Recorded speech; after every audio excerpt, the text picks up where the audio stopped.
Nyt tulee 3 vinkkiä, millä sä saat kotona verhot asettumaan täydellisen kauniisti.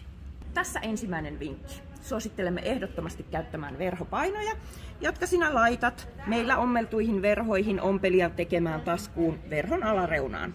Ja se mahdollistaa sen, että verho kauniisti laskeutuu ja on sivusta tosi suora ja kaunis. Tässä tulee vinkki numero 2. Se liittyy verhojen ripustamiseen.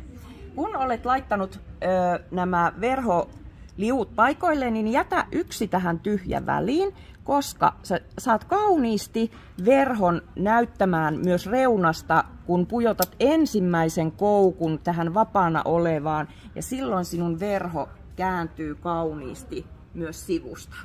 Vinkki numero 3 koskee verhonauhan koukuttamista. Eli sinä laitat koukun tasaisin välein verhonauhaan näin. Ja jos tämä tuntuu hankalalta, niin meiltä saa myös, kun teetät meillä verhot, niin valmiiksi koukutettuna. Niin sitten ei tarvitsisi itse edes miettiä, mutta helppoa tämä on. Sitten vaan ripustellaan.